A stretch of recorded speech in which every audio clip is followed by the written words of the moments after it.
Olá, programa Cidadania Consciente, mais uma vez com você.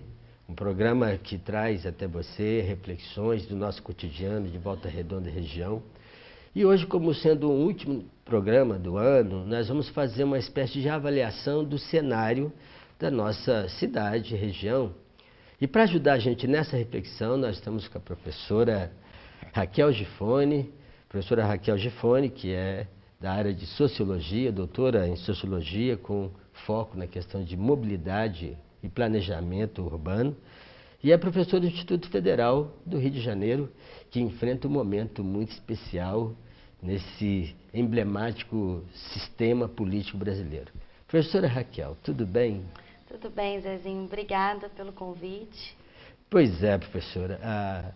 A ideia, você que nos assiste, é fazer uma roda de conversa onde você também participa com o seu pensar.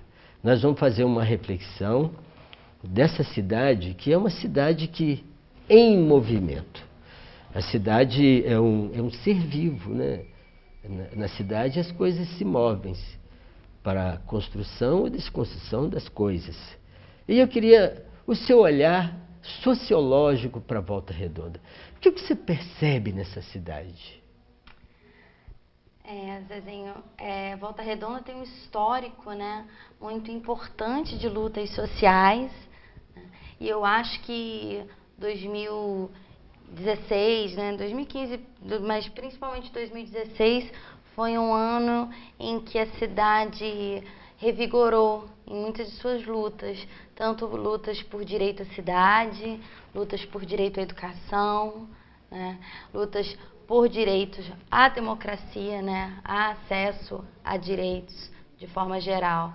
Então, a trabalho, a segurança do trabalho.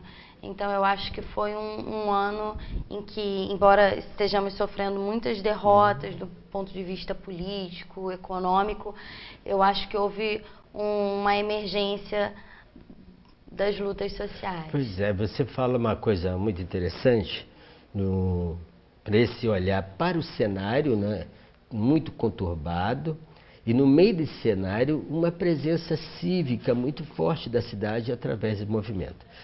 Eu gostaria que você, por exemplo, aconteceram algumas novidades, sobretudo nesse cenário voltado para a educação em Volta Redonda. Nós percebemos coisas nas cidades que outrora elas aconteciam de outra forma. Você poderia destacar um pouco esse elemento novo da movimentação, com foco na educação em Volta Redonda? Uhum. A gente teve lutas importantes esse ano, por exemplo, a luta da rede estadual, né? Teve ocupações das escolas estaduais. Aqui em Volta Redonda nós tivemos 4 escolas ocupadas, né? A greve dos profissionais da educação no estado, exigindo melhores condições de trabalho, né? Plano de carreira, salários, e os alunos apoiando essa luta. Pois é, essa novidade, a presença juvenil, ela se dá a partir de quê? É um fenômeno novo? Esse fenômeno, né, da ocupação das escolas é um fenômeno recente, ele vem do Chile, né, ele cresce muito em São Paulo, né, no ano passado, e chega ao Rio de Janeiro com muita força. Agora, né, a ocupação das escolas do Estado, agora as ocupações da rede federal, ou semi-ocupações. E é muito importante porque quando se fala em ocupação, se fala em tomada do espaço de forma democrática, né? Não é alguma coisa no sentido negativo. Os alunos protagonizando atividades, né? Fazendo debate, atividades artísticas, se empoderando daquele espaço, conhecendo a sua escola, conhecendo os problemas da escola, a infraestrutura, cuidando daquilo que deveria ser deles. Então, para que aquele que nos assiste, você que nos assiste entenda, tem uma dimensão assim pedagógica da ocupação. Não é ocupar para destruir, é ocupar para reconstruir, construir coisas novas. E nesse aspecto, a dimensão pedagógica tem uma pauta, sim, alguns elementos da pauta que você poderia elencar para a gente, nesse debate que ocorre? Essa pergunta é muito interessante, Zezinho, porque eu acredito que o maior ganho desse movimento, seja em escolas ocupadas, seja com alunos mobilizados junto com os profissionais da educação, é um repensar da hierarquia. Opa. Você construir com os alunos, junto com os professores, junto com os profissionais de educação, junto com a família, uma nova forma de pensar a escola como algo mais colaborativo. Não aquela educação bancária, né, que Paulo Freire já criticava, em que alguém sabedor de todos os conhecimentos vai transferir o conhecimento, mas algo construído em conjunto.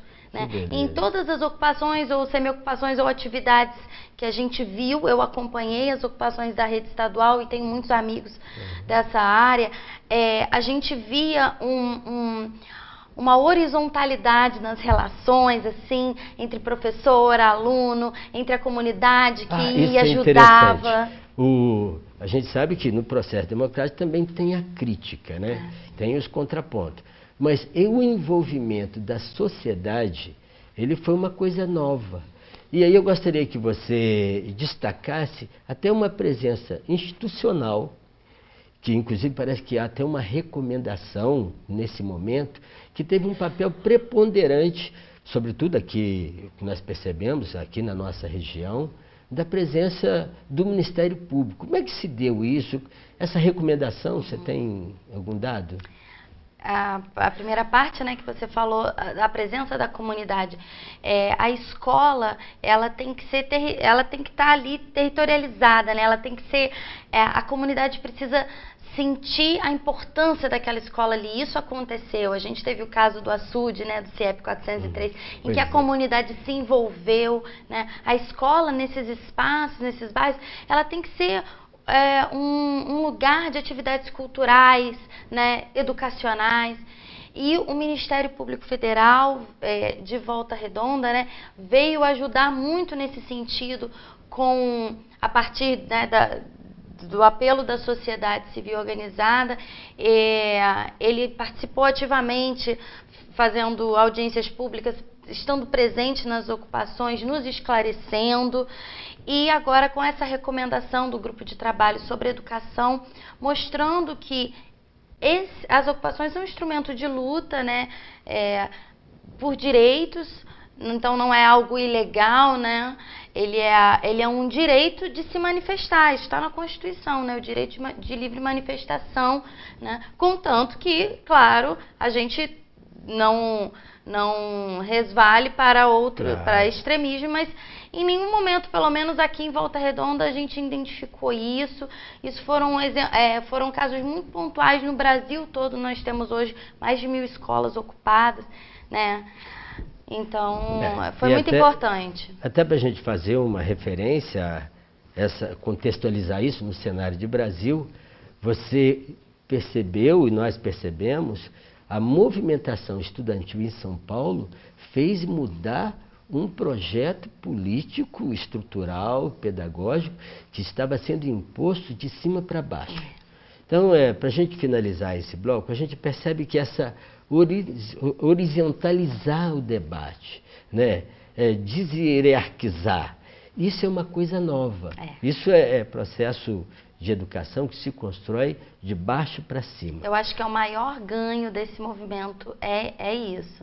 Perfeito. Repensar essa relação pedagógica aí. Pois é, nós estamos conversando com a professora Raquel Gifone, que é do Instituto Federal do Rio de Janeiro, conversando um pouco sobre esse cenário do encerramento do ano de 2016. E no próximo bloco nós vamos falar de um elemento de movimentação que ocorre na cidade, que é a questão da mobilidade urbana, elemento importante na vida da cidade, que Raquel também tem domínio. Nós vamos chamar um breve intervalo, daqui a pouco nós voltamos.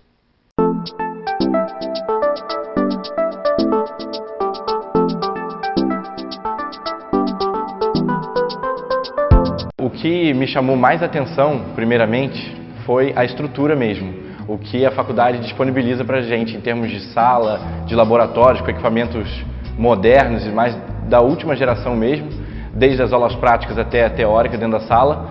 E pontos positivos, eu só tenho a elogiar, os professores são muito bons. Processo Seletivo Medicina 2017. 100% das vagas pelo Enem. Acesse unifoa.edu.br/medicina.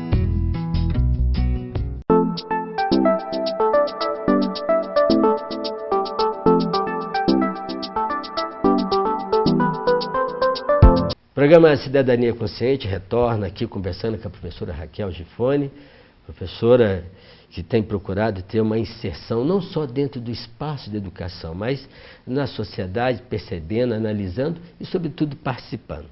Professora, nós falamos da questão da educação e tem um elemento que é um pouco da sua pauta de saberes, é a questão de planejamento urbano.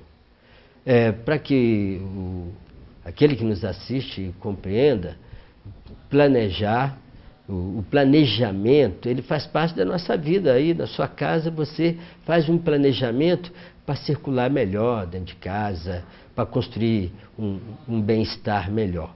No espaço, no universo maior da microesfera de poder, que é a cidade, nós também temos que fazer planejamento. Fala um pouquinho da importância de planejar uma cidade. O que é a cidade? São perguntas muito complexas, né? Mas a gente... Isso é claro que nós não vamos aprofundar, mas eu estou julgando algumas coisas assim, você fica à vontade. A cidade, ela precisa ser democratizada. Como assim, né? Quando a gente fala democracia, a gente geralmente pensa muito em eleição. Eleição, vou votar. Mas democracia é muito além de eleição. É também eleição. Perfeito. Mas é um sistema social que coloca os direitos como algo muito importante. Você não tem luta por direitos numa sociedade escravocrata, tem? Não. Você não tem luta por direitos numa sociedade monarquista. Também não tem. Na sociedade democrática você tem.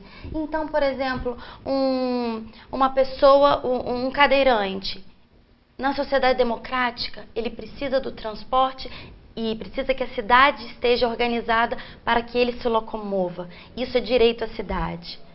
O idoso, os cidadãos, os adultos e as crianças, né? A cidade, ela precisa acolher os cidadãos e não ser algo que prejudique a vida, né? Então você precisa acesso à água potável, você precisa do direito ao transporte público de qualidade, você precisa ter o acesso a um ambiente limpo, né? E isso se constrói através de chamadas de políticas públicas. Exatamente. Agora, políticas públicas e aquele poder que nós temos, desde a base popular, que não é só o voto, mas as instituições como legisladores, o executivo.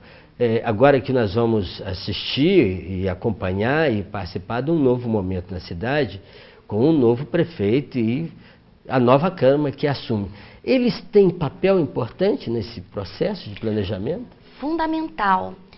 E o papel principal deles é ouvir a sociedade. Porque a sociedade precisa se empoderar do processo de planejamento, né? Aquela cultura que o político é eleito e sabe de tudo, sabe como fazer, acabou. Aliás, nós estamos vendo no cenário nacional, se a estrutura de poder político não fizer escuta à sociedade, eles já estão fracassados antes. Então, a recomendação que a gente pode fazer aos novos mandatários do poder político local: bote o ouvido na terra, ouça o povo, para que o povo participe do processo, senão vão dar com os burros na água. Exatamente. Estejam atentos às lutas populares, né? Volta Redonda, você tem vários grupos mobilizados, abordando diversos direitos à cidade, né? Seja o direito à água, o direito à moradia, né? Então, o poder público, ele precisa planejar junto. Ele não vai governar para o povo, ele vai governar com o povo. Isso precisa estar... E aí, isso para os governantes, né? E para a sociedade, a gente tirar um pouco essa ideia de não adianta. Não adianta se mobilizar. Como superar? Você que nos assiste, às vezes passa a sua cabeça: olha, está tão ruim, eu desanimei. Como que a gente faz a superação disso? Você tem alguma possibilidade, alguma dica? É difícil porque às vezes a gente mesmo se desanima, né? Com o cenário que a gente está vivendo. Poxa, não adianta a gente fazer as coisas. Ah, não vai resolver nada. A questão é que todas as conquistas sociais, elas só foram conquistadas por causa da luta. Você mesmo falou, né, das escolas em São Paulo. Amanhã vai ter eleições para direção nas escolas estaduais que foram ocupadas. E isso é conquista da luta dos profissionais. É uma novidade, né? É uma novidade. Conquista. Então, todas as conquistas, desde o voto feminino, as conquistas da CLT, tudo foi através de lutas sociais. Então, adianta sim. Pois é, eu costumo dizer, professora, você já foi visitar uma pessoa que, dada uma situação, está adoecida, e você vai lá em solidariedade. Às vezes você fica caído de vê-la, mas ao perceber sinais e a vontade daquele que está adoecido, você se anima em cima de uma dor. Na verdade, nós estamos precisando fazer isso. Esse paciente, que é essa cidade, esse país, ele está combalido, mas se você tiver um bom olhar, você vai se animar nos sinais que tem para superar. E aí é seguir, não parar.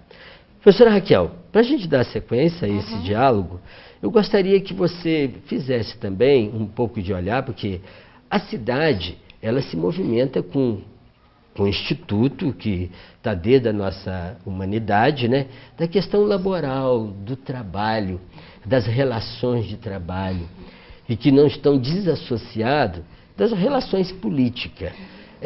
Como que a gente pode olhar para a cidade, colocar a dimensão cidadã e olhar o espaço de trabalho, no sentido de prevenção à vida, no sentido de construção, no sentido de direitos. Como que a cidade se relaciona com o trabalho? Como você tem percebido isso?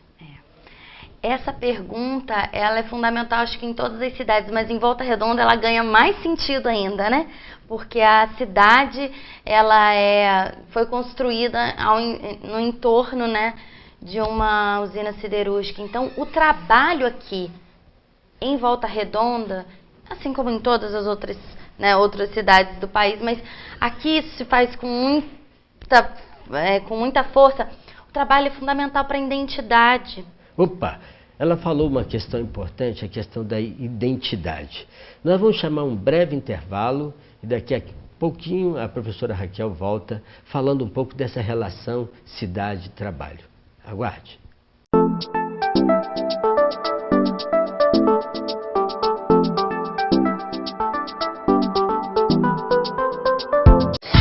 Vitor Contabilidade, profissionalismo e dedicação a serviço de Volta Redonda e há 42 anos cuidando da sua empresa.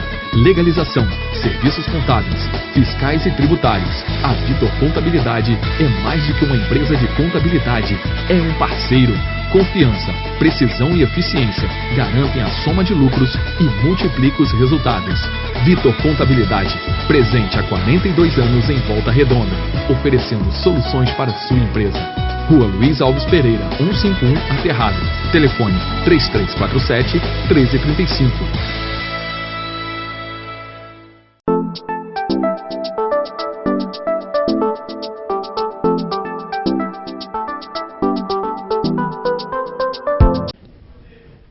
Programa Cidadania Consciente, já no terceiro bloco, conversando com a professora Raquel.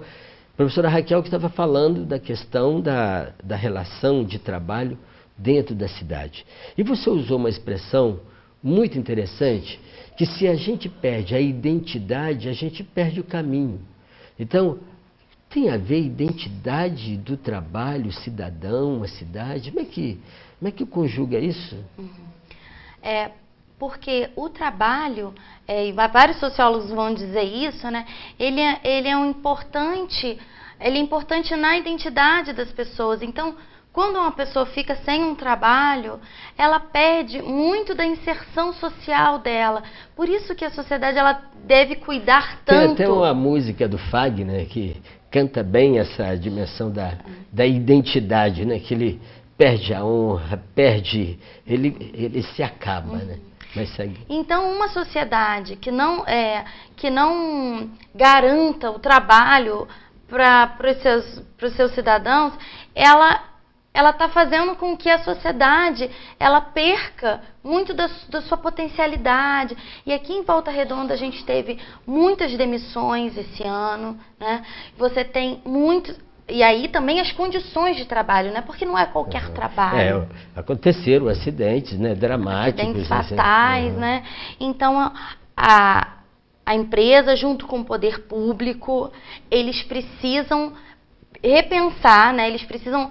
o poder público tem que cobrar, né? Das empresas uma maior responsabilidade, né? Um maior controle. E aí a sociedade também ter o controle social dessas condições de trabalho e a preocupação com a geração de empregos em que se garanta, sobretudo, a segurança do trabalhador.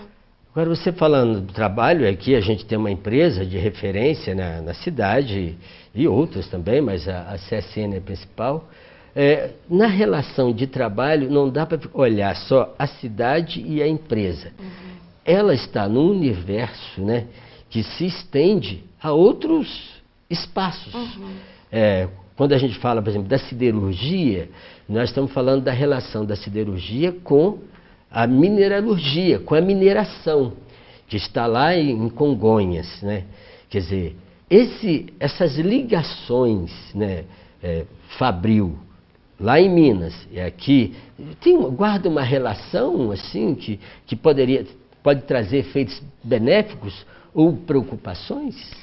Sim, a gente teve semana passada um debate, veio um ambientalista de Congonhas, do Sandoval, que trabalhou mais de 30 anos na mineração, e ele nos explicou como que está a questão da mineração lá em Congonhas. Porque a gente sabe que o minério que a gente usa aqui na siderurgia é retirado de Minas, né? Minério de ferro é retirado de Minas, lá de Congonhas. Então, a gente precisa entender todo esse complexo, né? E ver, por exemplo, a gente teve em 2015 o desastre da Samarco, Vale e BHP Billiton, né? Lá em Congonhas também tem barragens de rejeitos. Olha, para que o ouvinte entenda, quando é extraído o minério lá em Congonhas, para chegar à Volta Redonda, há barragem, porque ele tem que ser beneficiado e ele é uma base do processo siderúrgico para fabricar o aço. Então, nós estamos intimamente ligados àquele espaço natural de minério e, sobretudo, aquelas pessoas que extraem, sobretudo aquelas pessoas que vivem lá. Então, a cidade daqui está umbilicalmente ligada à cidade de lá. Exatamente. Isso e aí, mesmo. o que a gente poderia, assim, para alertar, porque nós precisamos, desculpa interromper, a gente fica tão empolgado com o tema, mas há necessidade de uma cultura de prevenção. Sim. Por exemplo, nós vimos Mariana e os geólogos, alguns tinham previsto algumas situações e não foram cumpridas. Então nós precisamos trabalhar a prevenção. Exatamente. Agora mesmo, nós estamos aqui pertinho em Angra dos Reis. A gente precisa perguntar qual é a prevenção, quais os cuidados, porque onde tem uma modificação tecnológica, nós temos que colocar um mínimo de risco. Alguma ligação de risco que deve ser prevenido, por exemplo? Isso faz parte do planejamento da cidade, né? Porque a questão ambiental, ela não é uma questão só de parque ecológico. Não, a questão ambiental é um direito humano fundamental, né? Então, se por um acaso a gente tem um desastre com uma barragem em Congonhas, além das mortes isso não é impossível, né? Porque a gente viu e a gente tem uma série de barragens que não tem a segurança estabelecida, enfim. Nós não estamos fazendo terrorismo, nós estamos fazendo constatações para ajudar no planejamento, no pensar, porque a dignidade da pessoa humana esteja sempre na referência. Em primeiro lugar, e não lucro, né? Então, se por um acaso isso aconteça, né, Deus nos livre, mas enfim, o planejamento ele tem que pensar nessas questões. Volta Redonda vai sofrer graves impactos econômicos, né, se por um acaso houver, né, um acidente com uma barragem em Congonhas. Então é importante a gente pensar para que a gente tem produzido isso, né? Tem gerado qualidade de vida? Tem gerado emprego? Emprego de qualidade? São perguntas que a gente tem que fazer, porque a cidade, a economia, ela tem que funcionar para o povo, para a qualidade de vida, e não para o lucro. Né? Perfeito. Bem, nós estamos quase já finalizando o nosso programa, lembrando que o que nós estamos falando aqui sobre a siderurgia e mineração tem a ver, inclusive, com uma declaração do prefeito lá da região de Mariana, preocupado com as situações de outras minas, que se estende a Congonhas. Mas nós estamos fazendo aqui no sentido de utilidade pública, de reflexão e também trazendo conhecimento para a gente mesmo e para você. Nós poderíamos aqui elencar algumas conquistas importantes esse ano. Nós conseguimos, através de movimentação, retirar uma alteração na lei que transformava a Floresta da Cicuta em uma área particularmente privada, né? Se manteve em área, foi uma movimentação bonita. Nós tivemos, assim, importantes audiências públicas que envolveram a sociedade para debater saúde, educação, mobilidade urbana, e capitaneada pelo movimento MPF Movimento.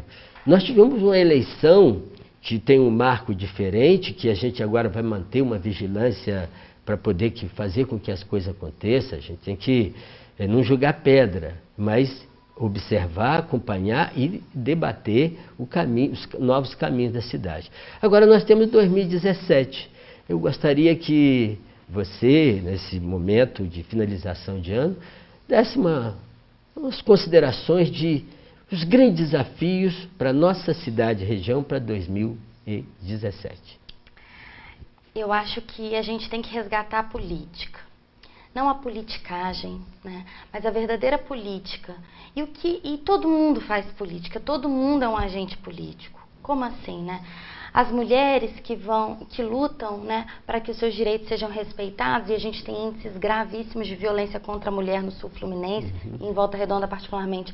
Quando a mulher exige o direito à cidade dela, ela é um agente político. Né? Quando a mãe, junto com o filho, vai à escola e se envolve com as questões, com os problemas educacionais, eles estão fazendo política. Então, quando ambientalistas, né, lutam para que a cicuta permaneça pública ou para que o ar da cidade seja limpo ou para que você tenha o direito de se manifestar criticamente, isso é fazer política. Então, acho que eu espero, né, e se você também luta para que as terras de Volta Redonda sejam, né, públicas, para que haja uma reforma urbana importante, para que haja direito à moradia, isso tudo é fazer política. Então eu espero que em 2017 a gente deixe o desânimo para lá e faça a boa política, né? Que é a garantia dos direitos fundamentais que já estão garantidos na nossa Constituição, né? Tá vendo? Que beleza! Nós vamos retornar em 2017, se Deus quiser, com um importante debate para dar seguimento a esse programa Cidadania Consciente. Eu quero te agradecer muito, minha gratidão a você que tem acompanhado esse programa e valorizado essa dimensão da dignidade da pessoa humana. Um feliz 2017. Um grande abraço.